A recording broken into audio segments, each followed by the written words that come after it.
రామ్ గారు నిర్వహిస్తున్న happy money visualisation 2.0 లో మీరు జాయిన్ అవ్వాలనుకుంటున్నారా? కింద నంబర్లని సంప్రదించండి.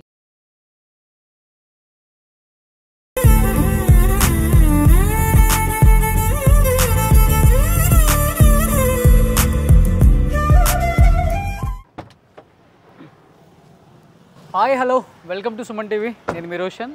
సో ప్రజెంట్ మనం కోడంబాకంలో ఉన్నాం. అంటే ఒకసారి ఈ యాక్టర్ గురించి అంతా తెలుసుకున్న తర్వాత అంటే ఈ యాక్ట్రెస్ ఎందుకు ఇలాంటి ఒక ఇంట్లో ఉండాల్సి వస్తుంది అనేది కూడా చాలామందికి క్వశ్చన్ మార్క్ అనమాట. బట్ ఎస్, ఉండాల్సి వస్తుంది. ఎందుకంటే తను తీసిన సినిమాలు ఇలాంటి సినిమాలు కాదు. అండ్ 1995లో ప్లే గర్ల్ సినిమాతో సిల్వర్ స్క్రీన్కి పరిచయం అయిపోయిన తర్వాత ఎన్నో సినిమాలు అంటే సాఫ్ట్ కోర్ పోర్నోగ్రఫీ మూవీస్కి కేర్ ఆఫ్ అడ్రస్ అంటే షకీలా అని చెప్పుకోవచ్చు అనమాట. తను తీసిన సినిమాలు థియేటర్లో రిలీజ్ అవుతుంది అంటే పెద్ద పెద్ద హీరోస్ కూడా రిలీజ్ డేట్లు మార్చుకున్న రోజులు మనం ఎన్నో చూసాం. అండ్ మలయాళంలో ఆమె ఎంత పెద్ద పాపులర్ స్టార్ అందరికీ తెలిసిందే. కానీ చెన్నైలో పుట్టి కేరళలో అంత పెద్ద స్టార్గా ఎదగటం పక్కన పెడితే ఆ తర్వాత తను సౌత్ ఇండియాలో కూడా చాలా చాలా పెద్ద స్టార్గా ఎదిగి సో ఇలాంటి సినిమాలు తీసుకుంటూ ఎదిగి కానీ 2002లో ఒకసారి స్టేట్మెంట్ ఇచ్చారు, ఇప్పటి నుంచి నేను ఇలాంటి బీ గ్రేడ్ సినిమాలు తీయను అని చెప్పేసి.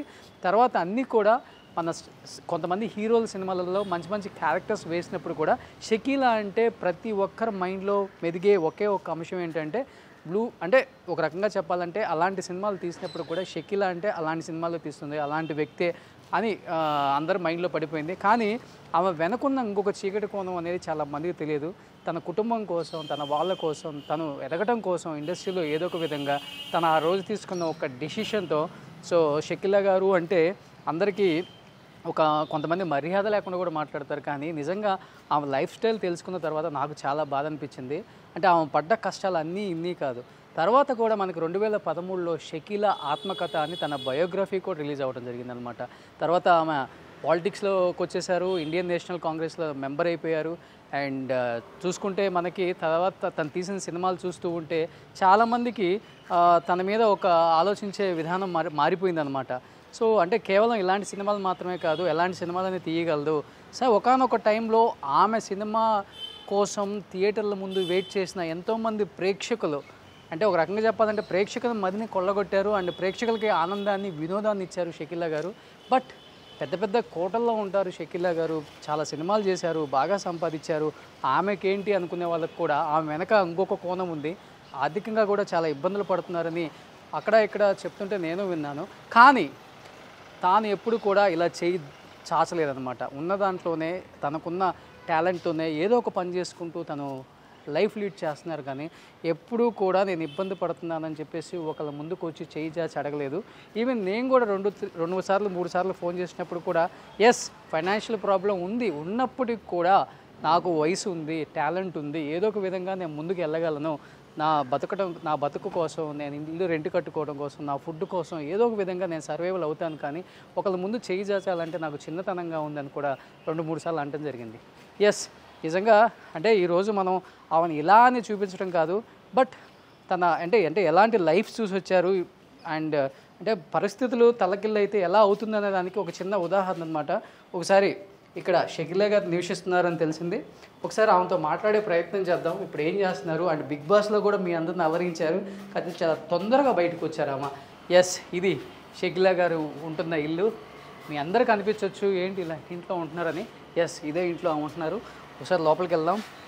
బిగ్ బాస్ తర్వాత ఆమె ఎటువంటి తెలుగు ఇంటర్వ్యూస్ ఇవ్వలేదు. చాలామంది ఒకసారి ఆమెను చూడాలి అసలు ఏం మాట్లాడతారో విందాం అనుకుంటున్నా. ద బ్యూటీ షకీలా గారు.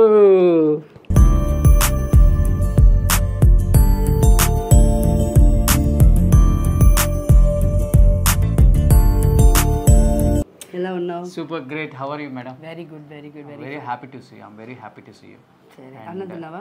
అన్నం తిన్నాను. సరే, ఈవినింగ్ మీరే వంట చేయాలి. సరే తప్పకుండా. ఏం వంట చేస్తున్నారు? ఏం కావాలో చెప్పు. సినిమా ఇండస్ట్రీలో ఉన్న పెద్ద పెద్ద యాక్టర్స్ కూడా ఈమె చేతి వంట తినాలని, ఈ చేతులతో చేసిన వంట తినాలని ఎంతో ఆశ. ఎందుకంటే అంత బాగా వంట చేస్తారు. Cooking with Comali. Cook with Comali తమిళ్లో కూడా. అవును, అదిగో. ఎస్, ఏది ఇదా? ఈయన. ఎస్, కుక్ విత్ కోమాలిలో ఆయన. ఎస్, వెనకుంది చూడండి. షకీలా గారికి అవార్డు వచ్చిందనమాట. అంత బాగా వంట చేస్తారు. ఎలాంటి ఇంట్లో ఉంటున్నాం అని కాదు, ఎంత సంతోషంగా ఉన్నది చాలా ఇంపార్టెంట్. అది ఆమెకు ఉందన్నమాట. షూర్, 47 సంవత్సరాల నుంచి 43. 43 సంవత్సరాల నుంచి ఇదే ఇంట్లో ఉంటున్నారు. వాళ్ళకి ఎంత సెంటిమెంటో ఒకసారి ఆలోచించండి. అవును. ఇప్పుడు నాకు 46 అవుతుంది. ఇక్కడ నేను 3 years అప్పుడు వచ్చాను, 3 వయసు అప్పుడు వచ్చాను. ఇక్కడికి వచ్చి నేను LKG పోయి చదివాను, పక్కన ఉండే ఒక సరస్వతి విద్యాలయ మెట్రికులేషన్ స్కూల్లో. ఓకే. సో అప్పటి నుంచి ఇక్కడే ఉంటున్నా. ఓకే. సో మీరు ఎంత అందంగా ఉన్నారు, ఇల్లు కూడా అంతే అందంగా ఉంది. Thank you. చాలా ఎగ్జాజరేట్ చేస్తున్నాడు, పర్వాలేదు. చిన్న ఇల్లు, బట్ చిన్నది పెద్దదని కాదు, మన మనసే కావాలా.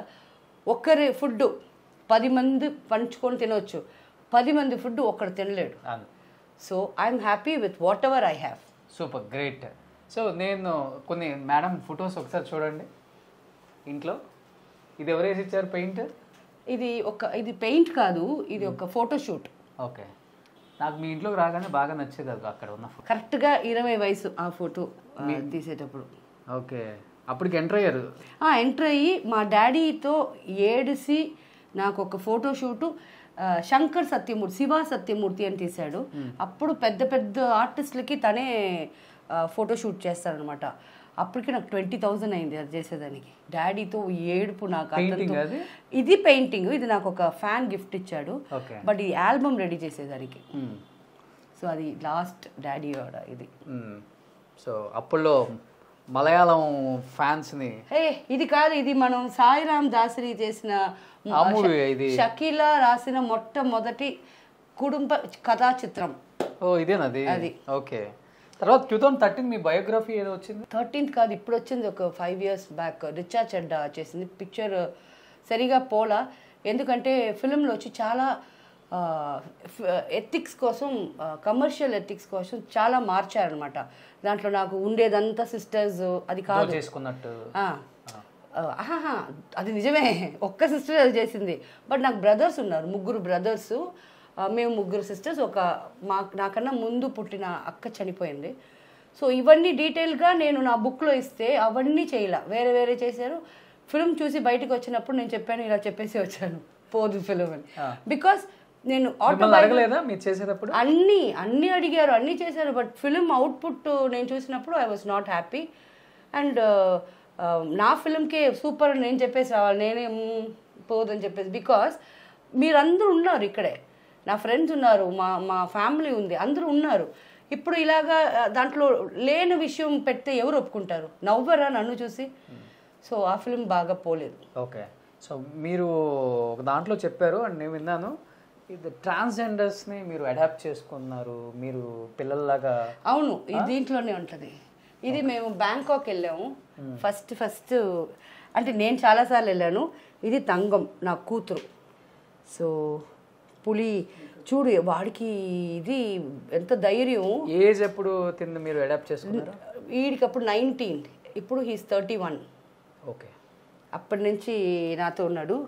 ఈ పులిని వాడు ఆడుకునేలాగా మనం ఆడుకోలేము. నాకు చెమట పడేసింది, వాడు దాన్ని పట్టుకొని ఇలాగంతా ఆడుతున్నాడు. ఓకే. సో అంటే ఏదైనా రీజన్ ఉందా ట్రాన్స్జెండర్ని అడాప్ట్ చేసుకోవడానికి? నేను నిజంగా చెప్తే ఫస్ట్ ఆఫ్ ఆల్ తెలియాలి చాలా మందికి, అందుకే అడిగాను. ఫస్ట్ ఆఫ్ ఆల్ మనలాగా ఫ్యామిలీలో నన్ను ఆడదుగా ఉండి నా ఫ్యామిలీ నన్ను దూరం పెట్టింది. అప్పుడు మగపిల్లోడుగా పుట్టి వాళ్ళు మారుతున్నారంటే ఏ ఇంట్లో కూడా ఒప్పుకోరు. సో వాళ్ళని పేరెంట్స్ యాక్సెప్ట్ చేయాల. వాళ్ళకి నేను ఎంతమంది కాడ మాట్లాడినప్పుడు వాళ్ళు బాధలు చెప్పుకుంటారు. అమ్మ నాన్న చూడాలని ఉంది, అక్కల చెల్లెల్ని చూడాలని ఉంది అంటారు వాళ్ళందరూ. అప్పుడు అనుకున్నాను, సో వీళ్ళకి కావాల్సింది డబ్బో గిబ్బో కాదు, ఒక అమ్మ ఇచ్చే ప్రేమ. ఓకే. సో నేను అనుకున్నాను నేను అమ్మగా ఉంటా. సో అందుకు తన తర్వాత నాకు ఇప్పుడే 50-60 మంది ఉన్నారు. అందరినీ కాదు, ఇప్పుడు ఈ వెనకాల ఒక 10 మంది ఉంటారు. ఆ 10 మంది నన్ను వచ్చి నాని అంటారు. నేను అమ్మ అంటే తనకి కూతుర్లు అంటే నేను అవ్వ అవుతాను. అలాగా హ్యాపీ లైఫ్, హ్యాపీ. సో నిజంగా ఒక ముస్లిం ఫ్యామిలీలో పుట్టి అంటే ముస్లిం ఫ్యామిలీలో ఎన్ని రిస్ట్రిక్షన్స్ ఉంటాయి. ఒక అమ్మాయికి గడప దాటకూడదు, బుర్కా వేసుకోవాలి, ఎవరికి ఫేస్ చూపించకూడదు, ఇవన్నీ దాటొచ్చి ఈ స్థాయికి వచ్చి ఎన్నో ఇవన్నీ దాటొచ్చి అంటే నాకు చెప్పారు కదా, బయట గడప తాటకూడదు, అది చేయకూడదు, ఇది చేయకూడదు. ఎవరన్నా ఒక్కరు ఒక్క పూట అన్నం పెట్టారు నా ఫ్యామిలీకి? ఎవరు పెట్టలా. సో నన్ను ఇదంతా చెప్పిన వాళ్ళకి I just don't bother about you people. వద్దు, నాకు నా ఫ్యామిలీ ముఖ్యం. Super, great.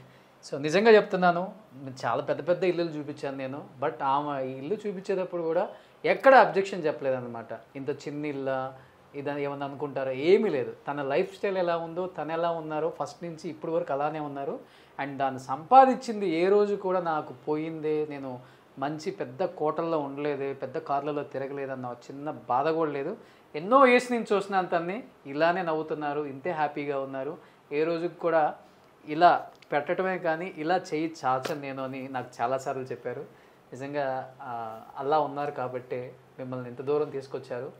ఇప్పటికీ ఒక 10 మందికి హెల్ప్ చేయటమే కానీ అన్నం పెట్టి పంపిస్తారు ఎవరు వచ్చినా కానీ, ఆమె వంట చేస్తారు. అంటే ఎవరికి ఉంటుంది ఇలాంటి మంచి గుణం? సో లైఫ్లో అన్నీ చూసి వచ్చినా కానీ ఇలా ఉండటం, ఇంత డౌన్ టు ఎర్త్గా ఉండటం. ఎవరిని అడిగినా కానీ ఇండస్ట్రీలో నాకు ఇంత కష్టం ఉంది, నాకు ఒక ఇల్లు ఇవ్వండి, సొంత ఇల్లు లేదు చెన్నైలో, హైదరాబాద్లో అయినా ఇవ్వండి అంటే మీకు నేను ఇస్తాననే వాళ్ళు 100 మంది ఉంటారు. అవునాలే? తర్వాత వాళ్ళే వచ్చి కూర్చుంటారు దాంట్లో. మగవాళ్ళు కాడ ఈ మైనస్ కూడా ఉంది. అవునా? అవును. చూడటం ఎందుకు మనకు తెలీదా?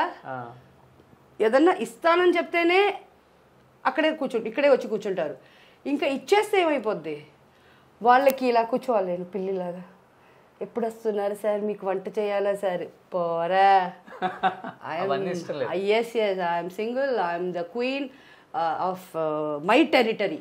సూపర్. ఇది నా టెరిటరీ, నా పర్మిషన్ లేకుండా ఎవరు రాలేరు. నేను ఎవరి టెరిటరీలో వెళ్ళను, నాకు అది ఇష్టం లేదు. So happy. గ్రేట్. ఇలానే ఉండండి షకీలా గారు. థ్యాంక్ యూ రా. ఇంత హ్యాపీగా ఉండండి. సో దేవుడు మిమ్మల్ని ఎప్పుడు సంతోషంగానే ఉంచుతారు. టైంకి మీకు ఏం కావాలో అన్ని అందిస్తూనే ఉన్నారు ఆయన. Definitely yes. అది చాలా గొప్ప అనుకోవచ్చు. సో మీరు ఎన్ని మంచి పనులు చేస్తే దేవుడు అంత మంచి పని మీకు చేస్తున్నారు. No problem, be happy. Okay. 10 మందికి పెట్టే స్థాయిలోనే ఉండాలని మనస్ఫూర్తిగా కోరుకుంటున్నాను. Thank you so much. ఇంటికి పిలిచి మరీ మమ్మల్ని గౌరవించి ఇంటర్వ్యూ ఇచ్చి ఆతిథ్యం ఇచ్చి సాయంత్రం మంచి వంట చేస్తారు, వస్తాం మేము. సుమన్ టీవీలో మీ పర్సనల్ అండ్ బిజినెస్ ప్రమోషన్స్ కోసం కింది నెంబర్కి కాంటాక్ట్ చేయండి.